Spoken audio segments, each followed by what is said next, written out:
Hi and welcome to Dynamics Update. This time we will be chatting a bit about version 10.0.27, and as usual I have Gustav Sundblad by my side to help me lead me through this.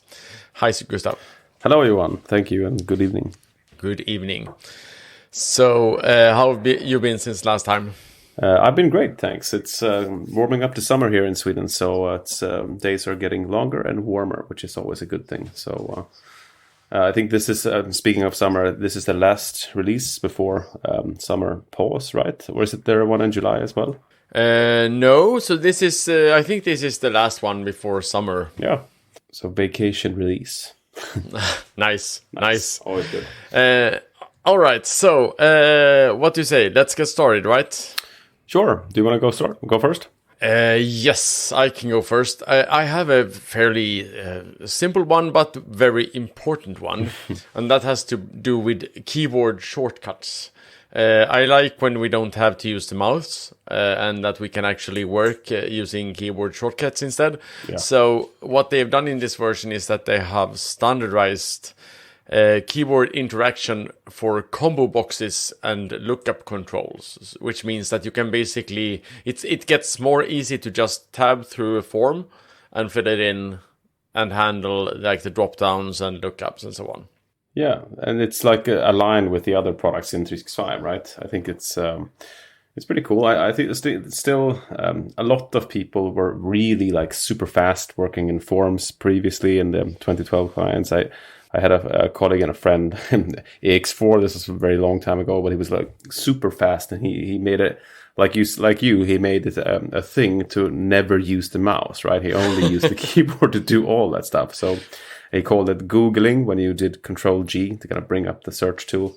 And a lot of people and a lot of like users of Dynamics were super efficient in entering data very, very fast. And that was like the big question when moving to cloud and moving to the web client, that, now it takes so long to enter my data into the form. Yeah, it did. And of course, you lost some efficiency there if you built your efficiency around how fast you're able to record data into the interface. That's true. But I mean, now it's that like transitioning from system of record to system of intelligence that we've spoken about before. It's like if your business efficiency relies on how fast your users can enter data into the ERP system, then I think you have an issue that you need to look at.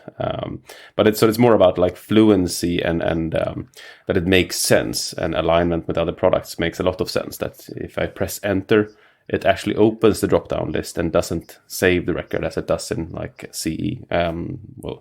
So it makes a lot of sense, I think, but more to like make your day a little bit better, not specifically like increase the performance for you.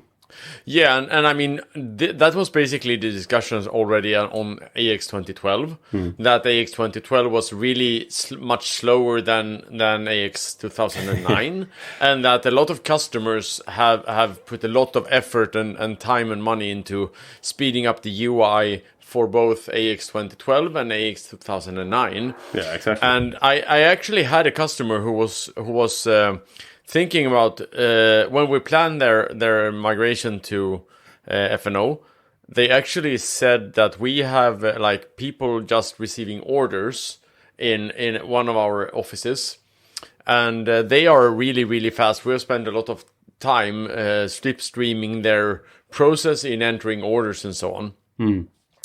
And so what I actually said to customers, it didn't end up happening because I think that they actually found the UI okay, enough. So, but what I actually said was that if you have this kind of requirements, then maybe you should have like a different UI to enter your orders. I mean, we have, for instance, we have the POS UI that we use in a store, because that is much more convenient for how we do things in a store. Yeah, absolutely. Maybe we should have like a dedicated order form applications where we just merge in orders really, really fast.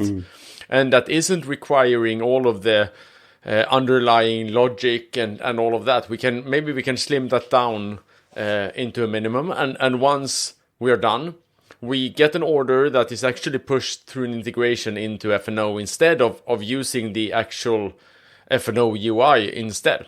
Yeah, exactly. And I think that's a good good example, and I think that's like one use case for Power Apps where you just to simplify a data capture scenario, you can still like build on top of the data validation and security that occurs, but you don't necessarily need to have that specific form. And that I need to enter this and this and this value, and then I'm done. That's what you need, and it needs to be fast, like customer service scenarios or like different like data capture scenarios. That's where you really can make a use case for a Power App, because you can simplify the input and just like three big like data entry, and then just one big green button, submit, and then you carry on. So a number of those cases, but it shouldn't be that if Dynamics 365 form is not fast enough for you, you need to customize it or fix it, and then there should be better options for you if that data capture is a good scenario. So nice to see that alignment is occurring here, but and the new grid is also a nice feature there, right? On like the speed at least, where you can enter data and work with data faster than you could before. Yeah, and I think one option here as well is custom forms and custom like workspaces. Yeah, absolutely. Because I mean, if you have an order. If you have a generic order form, you have multiple things that needs to be filled in. Maybe you can create, instead of creating one generic order form, you can actually create 4 different order forms where you have a lot of presets already pushed in. So if you are taking an order for this kind of customer, then you use this form, and there you already have a lot of things pre-filled in, because you always know that this is always the way it should be. Yeah, and that makes the process even easier. Yeah, absolutely, I agree.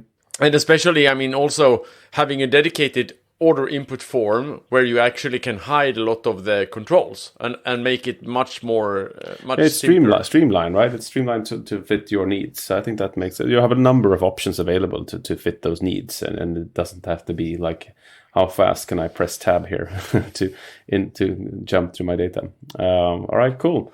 My first topic here, not in any specific order, but the way I found them in the docs.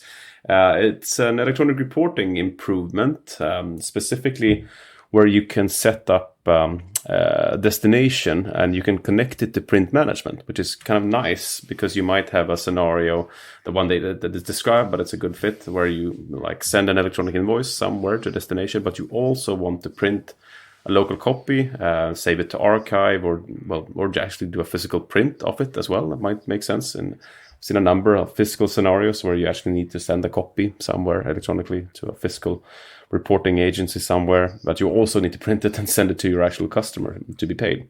And it kind of simplifies that then, where you can do both, and you can connect electronic reporting with print management destinations, which is quite cool. And that's the feature that's coming now in 10.27.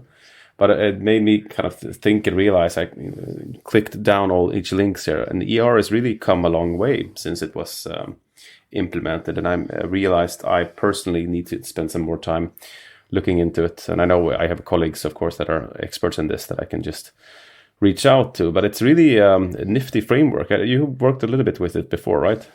Yeah, not that much, but the thing that I normally tell people is that I think that it would probably be a good idea to use it more extensively, because it is a very generic framework where you can build a lot of custom layouts and all of those things. So yeah, exactly. And I usually just scroll by, because for each of these release updates that we do, you scroll through and read through all like the documented coming features and updates of this specific version. And ER is always there. It's always like this and this country's specific tax reporting format that is being used, because as you usually say, standards are good. Everyone should have a standard. So and I think that's been the same way all around the world, that everyone has their own standard, of course, for tax reporting and reporting to governments, and I only always speed by those, because it's like, yeah, okay, this in this format, but it makes sense every release, to comply with legal demands. It seems to be very extensive. So I will look into it a little bit more, and test it a little bit more, so I know more how it works. Yep, and as I've said before, I also think it's quite important to understand how these templates work, because I think that it's very easy for us as implementers and for application consultants and us who works every day. We create like a way of working. This is how we're doing things, and this is how we have always done things. And we do it that way, and that might actually end up breaking like electronic reporting, for instance. Because I know, for instance, if you look in the built-in BI reports, there are some hard-coded values when it comes to account categories, which is actually not changeable, or they weren't when I looked into them last time, which means that if you use your own account categories, you won't be able to use the built-in BI because you can change them. And I mean, I know we had a discussion for a customer when we ended up in a sort of a similar situation with a case where we had, for instance, Norwegian tax returns. And because we had set things up in a certain way in the system, we weren't able to, out of the box, use the electronic reports because we had changed things that made the reports not show the correct values, which is also an important part. Yeah, that's very good. All right, so my next one. Let me check. Well, there's a number of smaller ones this time. One of my favorites is a little periodic task. It's called the populate product attribute values. Worked a lot with product information and Dynamics recently and historically as well. And this is just a nice little nifty feature too. It's a new periodic task. It creates missing product attribute values, value records actually, for attributes when you associate attributes to a product via the category. So a lot of stuff is usually, the Dynamics uses the category hierarchies a lot, where you can predefine a number of values only based on the product category. So you can save a lot of data entering and reuse values that are the same for each product within that category. And this is just a little nice housekeeping task that runs and populates stuff to products when you update the values on the category, but you don't necessarily you want to update the attributes on the products themselves as well. It's been solved by customization and other solutions before, but now it's just schedule the periodic task, and then your product information will be consistent if you change the attribute values and you rely on inheritance from your product categories. Yes, that's cool. Okay, so my next one is just to highlight one thing in general. The feature that I'm talking about is optimization of the UI. In this case, it has to do with loading Action Center notifications, and that seems like a fairly tiny thing. I mean, it's not that critical, maybe, but what I would like to highlight here is actually that this actually means that Microsoft are making improvements to performance. So that's I would like to highlight that, because we are working a bit with performance, and I really think that it's important that if you have performance issues and you sort of think that they are not your fault, you think that they are Microsoft's fault, it's important that you highlight them, because I think that Microsoft is extremely interested in actually fixing those kinds of issues. Because in a like this kind of SaaS hosted situation, fixing it for one customer actually means that we are fixing it for every single customer and not just for one. Exactly. So it makes much more. It has a much more higher synergy if we can fix it now than it had in, for instance, AX 2012. Yeah, absolutely. That's a very, very good improvement. And the more people like start using these things as early as possible, then you get a lot of feedback and telemetry as well. So kind of improving, because performance is a really hard thing to say that it has to be like this. It's always relying on a number of different factors. So the more telemetry you get, and the better it gets. Yep. All right, so your next one. I have another improvement to my little favorite topic here, the inventory visibility add-in. It's been discussed a little bit before, but this is another enhancement to it, where with kind of ring fencing and inventory allocation, it just brings in the functionality to partition your on hand when it comes to using the external microservice inventory visibility.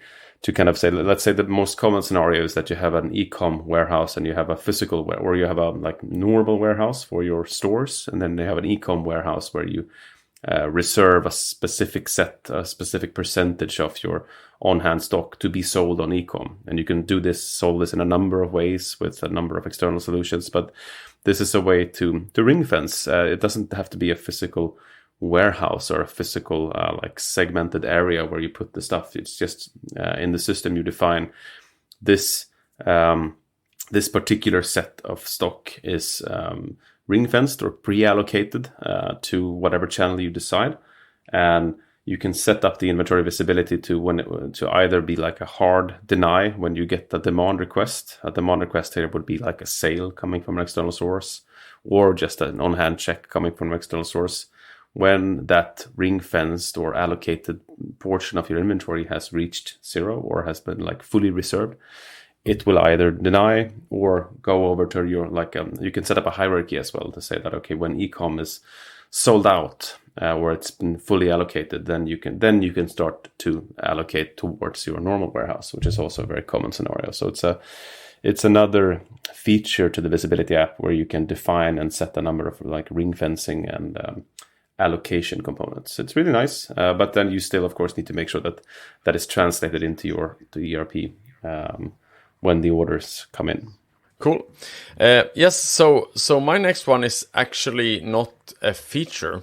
It is something that happened when Microsoft released 10.0.26, and that is that I've been talking a lot about the PEAP program, the preview program for Dynamics. That I think that everyone should have a tiny preview environment that is actually one version ahead, so that you can actually verify your processes. You can verify specific things in that update version that is coming. If you have the time, of course, it is sort of resource requiring. But what will happen now is that Microsoft will actually open up the preview program to be open to all customers. So you don't have to be in the preview program anymore. You will still be able to see the preview releases in your asset library in LCS, meaning that you can actually, without being part of the preview program, get access to them. And I think that's it's really, really cool. The question is, will we get another column now in the update documentation that you have? Now we have preview and we have GA. Maybe we get a preview and then GA. But so I think this will actually supersede the preview. So this will be with the preview. Yeah, it will be the preview, exactly. So it will the preview will be available earlier for you. That's good. Yes, that clarifies and that simplifies a little bit.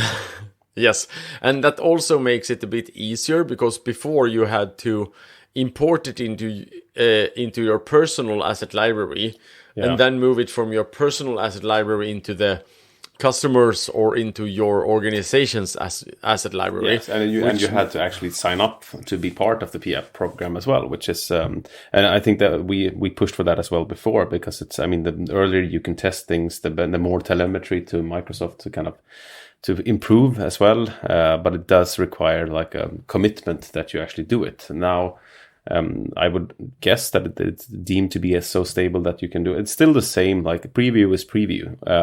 If you run into any business critical business outages, it's on you, basically. It's on you to make sure that it's fit for production from an SLA perspective. But I mean, the earlier you can get these things and the more test data they get, it's only a good thing, I would argue. Yes, so that's the important part in this, is that it is actually not fit for production. Exactly. So you shouldn't release it into your production environment. It's for testing and only for testing. So exactly, that's important. But what will also happen through this is that the Yammer groups will open up to everyone. So you don't have to be assigned to the Yammer groups anymore. So you can just go there, and which I recommend to every single person. You should be there because if, first of all, you get access to product team members, which you don't get access to through support. You also get access to a lot of consultants, which are really, really helpful and can actually point you in the right direction if you are having an issue, or if you would like to know how has this been done before. Do you know anyone who is doing this, and what was your issues? Which is really, really useful. I can really, really recommend it. Yeah, absolutely. It's a great forum. It really goes to show, the power of everyone being on nearly the same version, at least the same platform, and staying on top of it. It's really cool to see. And at the least, you can get like an email summary to see what's being discussed right now. So I completely agree. Join those Yammer groups, because the more people are there, the better we can catch whatever's going on. That's really cool. Yeah, and also, they were meant for previews, but a lot of the questions I see there are actually for released versions as well. Yeah, so absolutely. That's also important. Yeah, a number of the larger features are already released. So if there are new features coming, it goes to show that you need to understand the base functionality as well. So it's a lot of ongoing discussions that are relevant to everyone.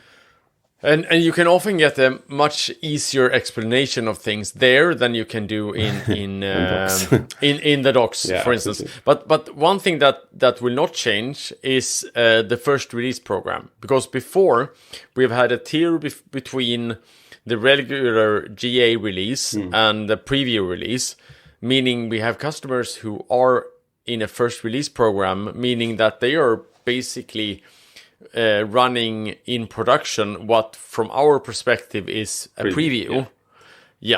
And that ensures that once it goes into GA, we actually know that there aren't any big issues with it. So, and that will stay in place the same as before. So you will need, if you are interested in going with the first release program, you will still need to ask to be brought into that. Okay, Gustav. So what's your final one then? My final one is the smallest one as well. It's been brought up before. It's the addition of Google Pay to the standard payment connector that relies on Addin. But it's like every release we add some new. At some point we need to start. We'll stop adding payment methods for every consumer out there. There are too many of them already now with Samsung and Google Pay. But as they come in, they are being added and they are being released. So have a look what is supported right now and try to make use of standard connectors as much as possible to not have to build on your own. But that's my final one, just a small addition of Google Pay. Okay. Yes. So with that, I think we are actually done for today. So until the next episode, have a nice day. Bye-bye. Have a nice day. Thank you all. Bye-bye.